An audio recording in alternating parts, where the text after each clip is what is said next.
সন্ধ্যাবেলা স্ন্যাক্স হিসাবে এই রেসিপিটা একবার বানিয়ে দেখো, বাচ্চা থেকে বড় সবার ভালো লাগবে। একে বলে পাখির বাসা। হ্যাঁ, পাখির বাসা। বানালেই মন সুন্দর হয়ে যাবে, খেতেও খুব সুন্দর। একটা এরকম গোল্লা খেলে সাথে এই চাউমিন খেলে আর কিছু পেট ভরে না থাকে নাকি, পুরো পেট ভরে যাবে। নমস্কার বন্ধুরা, আমার চ্যানেলে তোমাদের সবাইকে স্বাগত জানাই। আমার হাতে দেখো কত কি, এটা সেদ্ধ আলু, এটা সেদ্ধ করা ডিম, আর হাতে চাউমিন। আজকে একটা দারুণ, বাচ্চাদের খুব প্রিয়, বড়রা তো খেতেই পারে, বাচ্চাদের জন্য একটা দারুণ স্ন্যাক্স রেসিপি এনেছি। যখন তখন বায়না করবে, নেচে নেচে খাবে, ওরা খুশি করে খাবে। এত সুন্দর একটা রেসিপি। ওই যে একজন শুনে হাসছে, ও খেয়েছে তো তাই জানে। যেটার নাম হলো পাখির বাসা। হ্যাঁ, পাখির বাসায় কি থাকে, মাঝখানে ডিম থাকে তো, আর চারিদিকে বাসাটা কেমন হয়। খুব সুন্দর একটা রেসিপি, কিন্তু খুব ইজি। তো চলো শুরু করা যাক। আমার উনুন ধরানো হয়ে গেছে, এবার জলটাকে বসিয়ে দিই। প্রথমে চাউমিনটাকে সেদ্ধ করে নেব, তার জন্য আগে জলটা ফুটিয়ে নিই। তারপরে ওদিকে জলটা ফুটতে থাকুক, ততক্ষণে আমি একটা কাজ সেরে নিই। একটা কাজ না, দুটো কাজ। একটা হলো ডিম সেদ্ধ করে নিয়েছি, দেখো ভদ্রলোকের মতন এখনো পর্যন্ত আছে। আর আলু সেদ্ধ করে ঠান্ডা করে নিয়েছি। এবার কি করব, ডিমের খোসাটাকে ছাড়িয়ে নেব, আর আলুরও খোসাটাকে ছাড়িয়ে নেব। এই দুটো কাজ আগে করে রাখি। বাহ, ভদ্রলোকের মতো ছাড়িয়ে গেল। ডিমটাকে ছাড়িয়ে নিয়েছি, এই যে। এবার আলুর খোসাটা ছাড়িয়ে নেব। আলুটাকে না সেদ্ধ করে ঠান্ডা করে নেবে, গরম যেন না থাকে, কেননা আলু গরম থাকলে কিন্তু অন্যরকম হয়ে যাবে। আলুটাকে পুরো ঠান্ডা করে খোসা ছাড়িয়ে তারপরে শুরু করছি কি করব। এই দেখো আমার পুরো আলুর খোসা ছাড়ানো হয়ে গেছে। আর এই যে 3খানা ডিম, তোমরা চাইলে যত খুশি করবে কিন্তু। এখানে জলটা ফুটে গেছে, এবার আমি চাউমিনটাকে সেদ্ধ দিয়ে দেবো।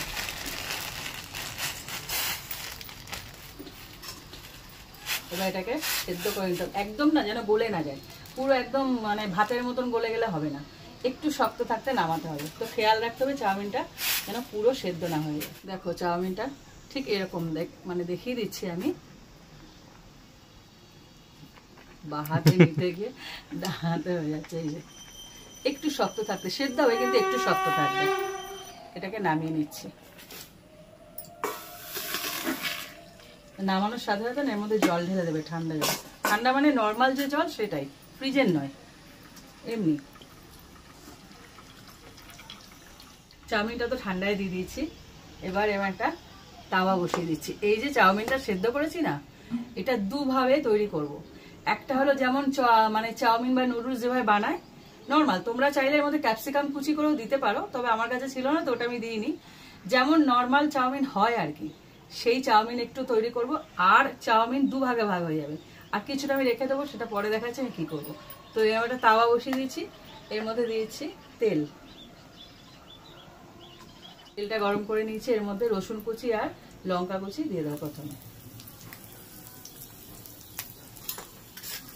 হালকা একটু ভেজে নিই। দেখো এটা ভাজা হয়ে গেছে। এবার এর মধ্যে দিয়েছি পেঁয়াজ কুচি। এখানে একটা মতো পেঁয়াজ দিলেই হয়ে যাবে।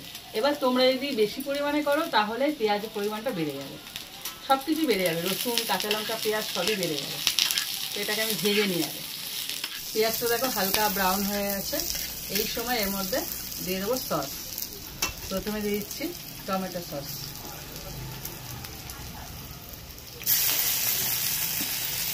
খুব বেশি দেওয়ার দরকার নেই, অল্পটুকু দিলেই হবে। আর দিয়েছি সয়া সস, ভুলে যায় নাম।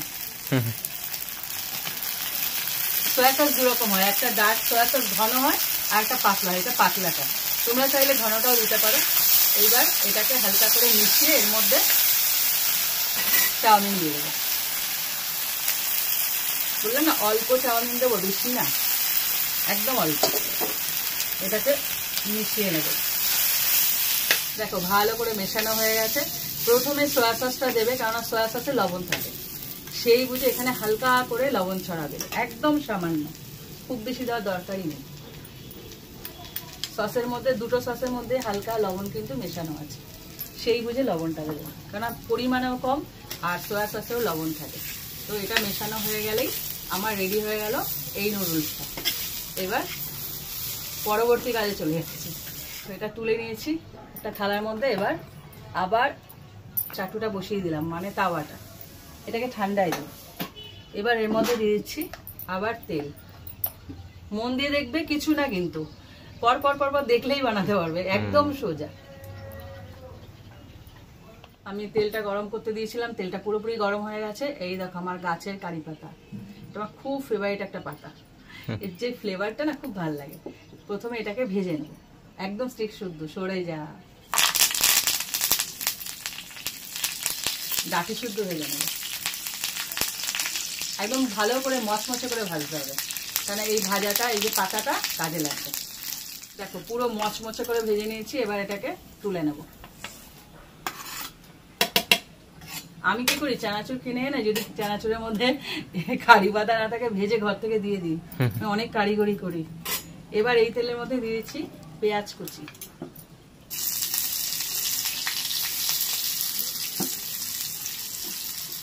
পেঁয়াজটাকে একটু ভেজে নেব।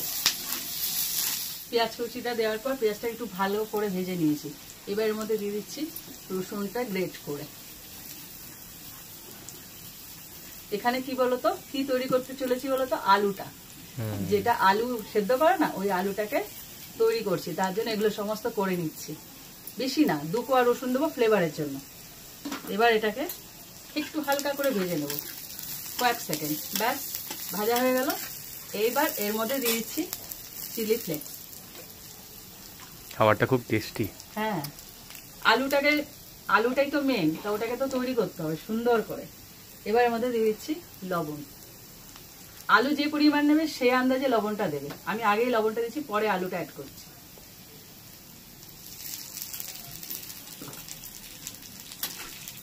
এবার চিলি ফ্লেক্সটাকে একটু ভালো করে পেঁয়াজের সাথে ভেজে নেব। দেখো সব ভাজা হয়ে গেছে, ভালো মতন কালারও চেঞ্জ হয়ে গেছে। এবার দিয়ে দিচ্ছি ভাজা জিরের গুঁড়ো। জোরদার একটা বৃষ্টি আসছে। হ্যাঁ, আকাশ কালো হয়ে গেছে। আর সারাক্ষণ কানের মধ্যে টিকটিকি গুলোর আওয়াজ আসছে। ওই যে করে বেড়াচ্ছে, ওই যে খাচ্ছে, আমাদের পাশেই থাকে একদম। এবার হালকা করে এটা ভেজে নিয়েছি। এইবার যে সেদ্ধ করা আলুগুলো এখানে এভাবে গ্রেট করে দেবে, একদম মিহি হবে। তাহলে হাত দিয়ে ভেঙে দিও না, আমি বলবো এভাবে দিও। তাহলে কি বলতো, একদম কোনো রকম দলা থাকবে না, খুব সুন্দর হবে একদম। দেখো আলুগুলো আমি ভালো মতো এভাবে গ্রেট করা হয়ে গেছে। এইবার এটাকে পুরো ভালো করে মেশাতে হবে,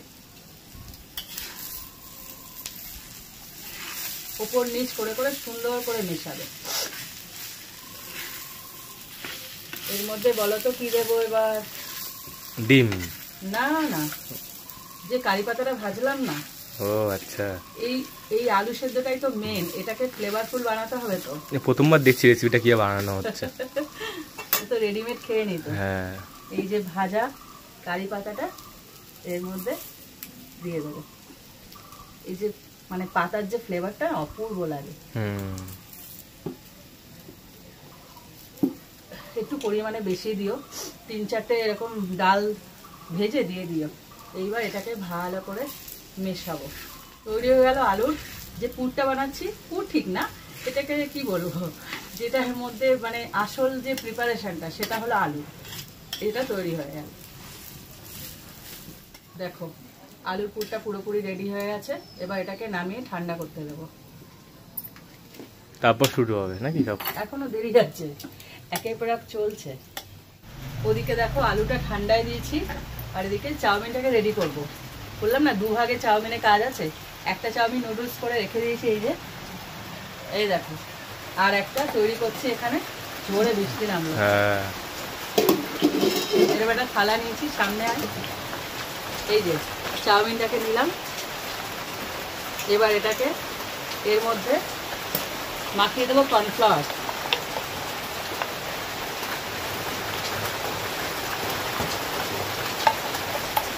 আর মাখিয়ে দেবো চিলি ফ্লেক্স।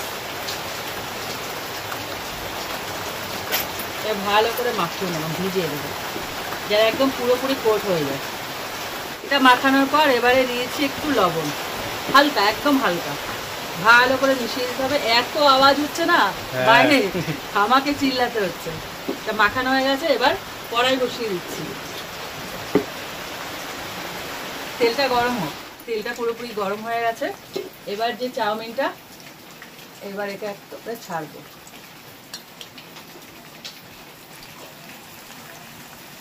একবারে বেশি দেবে না, অল্প অল্প করে ভেজে নেবে। পুরো ডিপ ফ্রাই করবো কিন্তু, একদম মচমচে হয় না ওরকম। এটা হচ্ছে বাসাটা। হ্যাঁ, এটা পাখির যে বাসা, সেই বাসা তৈরি হচ্ছে কিন্তু। এটা যখন ভাজবে না, একদম ধিমে আছে ভাজবে। দেখো আস্তে আস্তে হবে, আর তত ক্রিস্পি হবে। এ দেখো এরকম কালার চেঞ্জ হলে ব্রাউন হয়ে গেছে। দেখো এবার এটাকে তুলে নেব। তো বাকিগুলো আমি পুরো এইভাবে ভেজে নিই। এখন আস্তে আস্তে ভাজতে হবে। একটু সময় নিয়ে এই রেসিপিটা তৈরি করবে, কিচ্ছু না, খুব সোজা।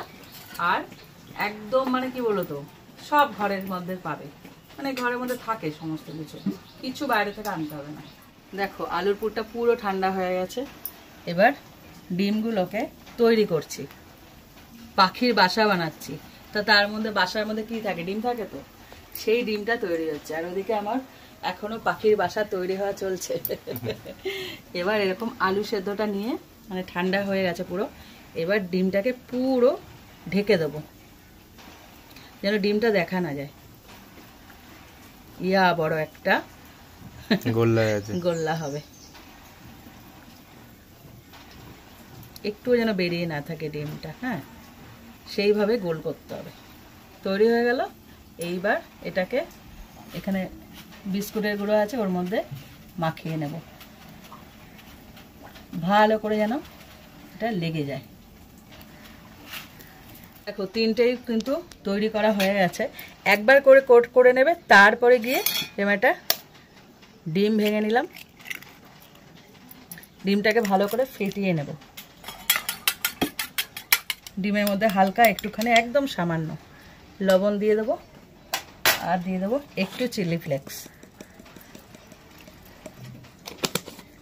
এবার এটাকে আবার ভালো করে ফেটিয়ে নিতে হবে। দেখো এই ডিমের গোলাটা ফেটানো হয়ে গেছে। এইবার এটাকে একটা করে নেব, ডিমের গোলায় ডোবাবো, আবার বিস্কুটের গুঁড়ো দেব।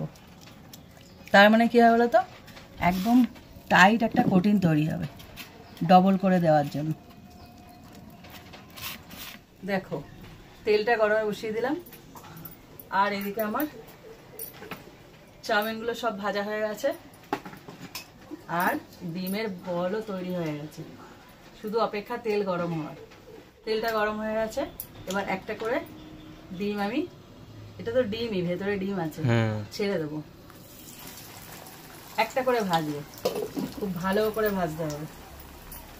এই গরম তেলটা না ওপর থেকে দিতে থাকবে, তাহলে কি হবে বলতো, এই ওপরেও না যে কোটিনটা আছে ওটা ভাজা শুরু হয়ে যাবে। দেখো কালারটা চেঞ্জ হতে থাকছে। দেখো উল্টে পাল্টে ভালো করে ভেজে নিয়েছি। এবার এটাকে তুলে নেবো। এক এক করে আরো দুটো আছে, ও দুটো ভেজে নিই। ইয়া বড় একটা ডিম।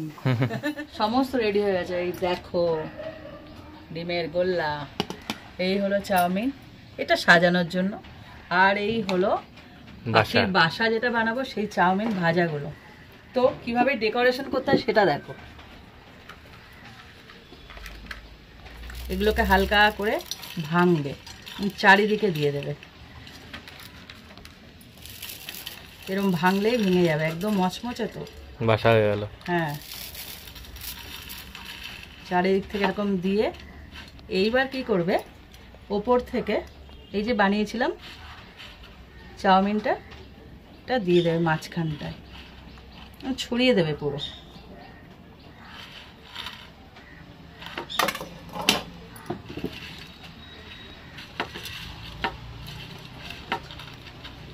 মাঝখানটা এরকম ফাঁকা হয়, যেভাবে হয় না বাসা, ওরকম ফাঁকা করে এইবার ডিমগুলো মাঝখান থেকে সাজিয়ে দেবে। খালি পাখির অপেক্ষা এসে তাপ দেবে। পাখিটাও বানাতাম, কিন্তু অনেক লেন্দি হয়ে গেছে ভিডিওটা। এই দেখো, তোমরা বলো এরকম একটা রেসিপি যখন তৈরি করবে আর বাচ্চাদেরকে দেবে, তারা আনন্দের সঙ্গে খাবে কি না বলো। তৈরি হলো পাখির বাসা। এই দেখো ইয়া বড় বড় ডিম নিয়ে হাজির। কোন পাখির ডিম বলতে পারছি না, তবে দারুণ একটা বাসার মধ্যে ডিম পেয়ে রেখেছে পাখিদের। তোমরা এই রেসিপিটা অবশ্যই ট্রাই করো, বাচ্চারা খুশি মনে খাবে, এমনকি হাজবেন্ডও খুশি হয়ে যাবে। হ্যাঁ, সন্ধ্যেবেলা যখন ইচ্ছা করবে না যে চলো আজকে সানডে আছে, এটা বানিয়েই দেখি, সন্ধ্যাবেলা জমে যাবে, সবাই ছুটিতে থাকে, এরকম একটা রেসিপি ট্রাই করে তাদেরকে খাইয়ে দাও, সাথে এক কাপ গরম গরম চা, ব্যাস আর কিচ্ছু লাগবে না। রেসিপিটা শেয়ার করো, ভালো লাগলে লাইক দিও। এরকম আরও রেসিপি পেতে, আরও রেসিপি পেতে আমার চ্যানেলটা সাবস্ক্রাইব করে দিও। তো আজকের মতন টাটা। টাটা।